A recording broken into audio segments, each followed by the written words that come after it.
आज मैं आप लोग को एक ऐसे एग्जामिनेशन के बारे में बताने वाला हूं जो कि आईआईटी के लेवल का एग्जामिनेशन है। सही मायने में बताऊं तो ये आईआईटी से भी बेस्ट एग्जामिनेशन है और इसकी सबसे खास बातें हैं कि इसको मैथ के स्टूडेंट और बायो के स्टूडेंट दोनों ही स्टूडेंट इस फॉर्म को भर सकते हैं, यानी कि एग्जामिनेशन दे सकते हैं। इस एग्जामिनेशन का नाम है नेस्ट एग्जामिनेशन और इसके थ्रू आप एटॉमिक साइंटिस्ट बन सकते हैं।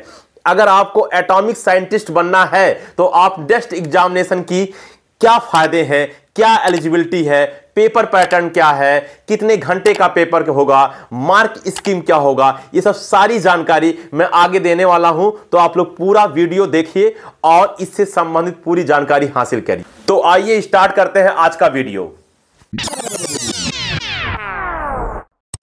हेलो दोस्तों, मैं अनूप राय, मेरे YouTube channel spark of classes पे आप सभी का स्वागत है।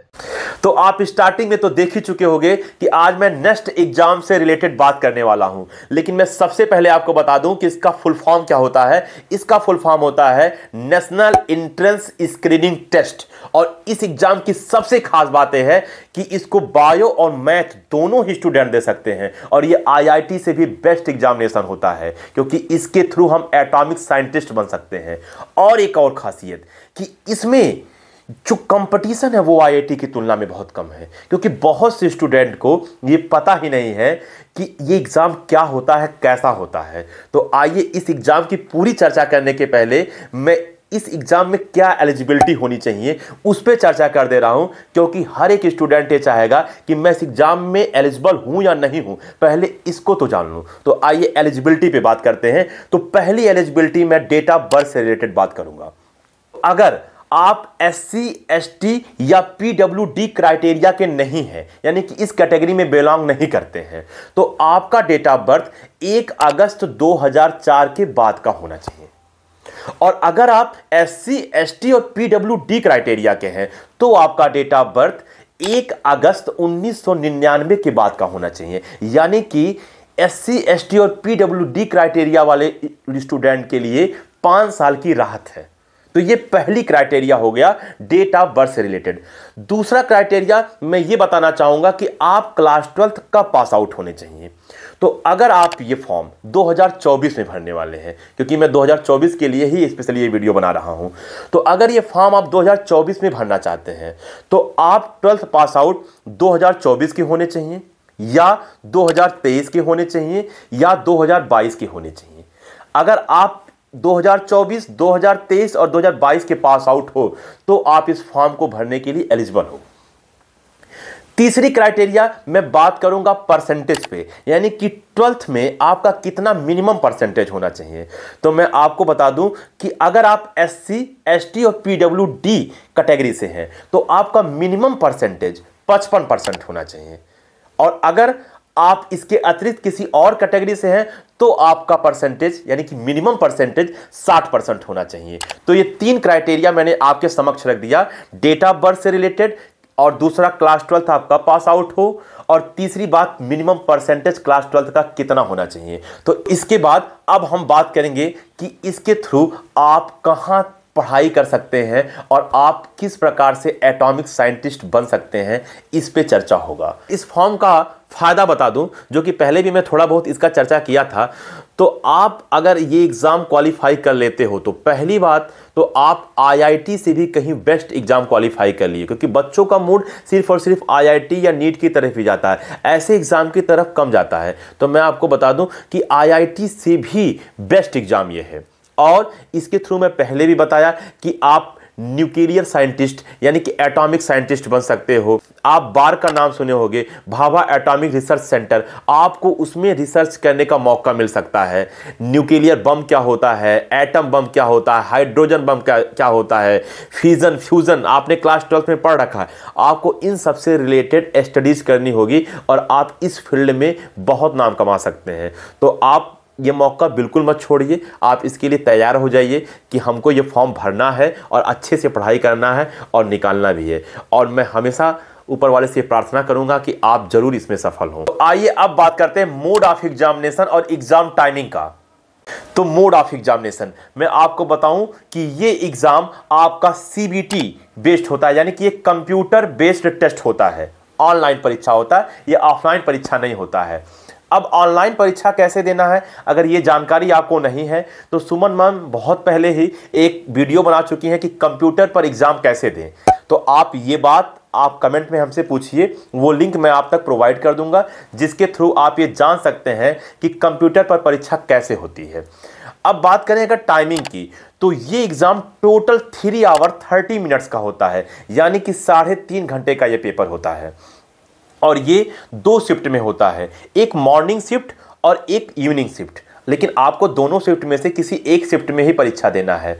अगर मैं मॉर्निंग शिफ्ट का टाइम बताऊं तो ये 9 AM से 12:30 PM तक होता है, और अगर मैं इवनिंग शिफ्ट की टाइमिंग बताऊं तो ये 2:30 PM से 6 PM तक एग्जाम होता है।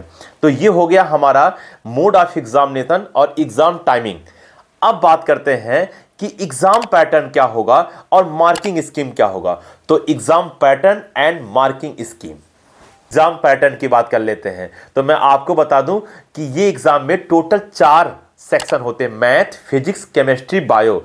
लेकिन आप डरिए मत, आपको केवल व केवल 3 ही सेक्शन करना है, क्योंकि मैं पहले ही बताया कि ये एग्जाम मैथ के स्टूडेंट और बायो के स्टूडेंट दोनों ही दे सकते हैं। तो अगर आप मैथ के स्टूडेंट हैं तो आपको फिजिक्स, केमिस्ट्री, मैथ करना होगा, और अगर आप बायो के स्टूडेंट हैं तो आपको मैथ छोड़ देना है, आपको बायोलॉजी, फिजिक्स और केमिस्ट्री करना होगा।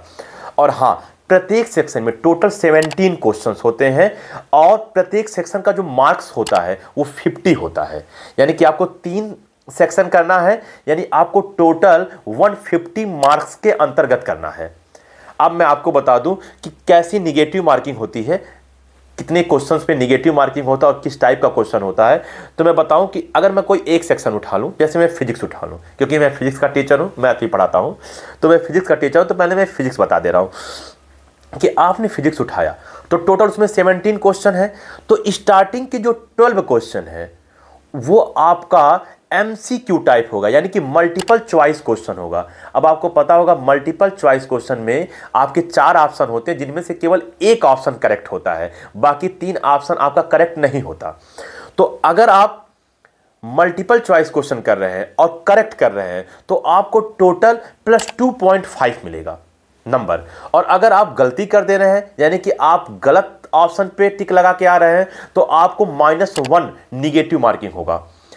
अब रहा सवाल आपका बचा हुआ 5 क्वेश्चन का, तो वो 5 क्वेश्चन आपका MSQ टाइप का होगा, यानी कि मल्टीपल सेलेक्ट क्वेश्चन होगा, यानी एक नहीं बल्कि एक से ज्यादा ऑप्शन भी सही हो सकते हैं। एक ऑप्शन हो सकता है, 2 ऑप्शन हो सकता है, या 3 या 4 ऑप्शन सही हो जाए। तो मल्टीपल सेलेक्ट टाइप वाले में आपका निगेटिव मार्किंग नहीं होता, लेकिन अगर आप ऑप्शन करेक्ट करके आते हैं तो आपको +4 नंबर मिलेगा। जैसे मान लीजिए कि कोई ऐसा आपका क्वेश्चन है जिसमें A, B, C तीनों सही है, लेकिन आप केवल A और B पे लगाएं, C पर नहीं लगाएं, तो आप ये मत सोचिएगा कि आपको नंबर मिल जाएगा, आपको नंबर नहीं मिलेगा, यानी कि उस पर आपको 0 नंबर मिलेगा। लेकिन A, B, C तीनों सही है, अगर आपने तीनों करेक्ट करके आए हैं तो आपको टोटल +4 मिलेगा। हाँ, ये इसमें राहत की बात है कि इसमें निगेटिव मार्किंग नहीं होता। तो ये रहा हमारा पेपर पैटर्न और साथ साथ मार्किंग स्कीम की बात। आपको टोटल 3 सेक्शन करना होगा 150 नंबर के अंतर्गत। अब आइए बात करते हैं इसके सिलेबस की। तो नेक्स्ट एग्जाम का सिलेबस आपका 11th और 12th का पूरा कोर्स आना है, यानी कि आपने 11th और 12th में जो मैथ, फिजिक्स, केमिस्ट्री, बायो आपने पढ़ रखा है वहीं से आना है, और NCERT से आने वाला है। अब सवाल ये आया कि न्यू NCERT से या ओल्ड NCERT से, तो आपका न्यू NCERT से आने वाला है, याद रखिएगा, क्योंकि कोविड के बाद NCERT से 30% कोर्स डिलीट कर दिया गया था, कुछ टॉपिक्स और कुछ चैप्टर्स भी। तो वो जो डिलीटेड पार्ट है उससे नहीं आएगा, जो नया NCERT है उससे आपका क्वेश्चन आएगा। तो आप ध्यान रखिएगा कि आपको न्यू NCERT से पढ़ाई करनी है। अब बात आया कि इसका फॉर्म कब रिलीज होता है, इसका करेक्शन विंडो कब स्टार्ट होगा, एग्जाम डेट क्या है, फॉर्म फीस क्या है। तो मैं आपको बता दूं कि इसका फॉर्म 24 फरवरी से 24 मार्च के बीच में रिलीज होना था, लेकिन 24 फरवरी तो निकल गया, रिलीज नहीं हुआ। अभी तक कोई डेट नहीं आया। जैसे ही कोई डेट आएगा मैं आप तक अपडेट पहुंचा दूंगा कि इस डेट को इसका फॉर्म रिलीज हो जाएगा या रिलीज हो गया। और इसका फॉर्म फीस अगर आप ओबीसी या जनरल कैटेगरी से हैं तो आपका 1200 फॉर्म फीस लगेगा, और अगर आप एससी एसटी या आप पीडब्ल्यूडी कैटेगरी से बिलोंग करते हैं तो आपको 1200 का हाफ यानी कि 600 रुपीज फॉर्म फीस लगेगा।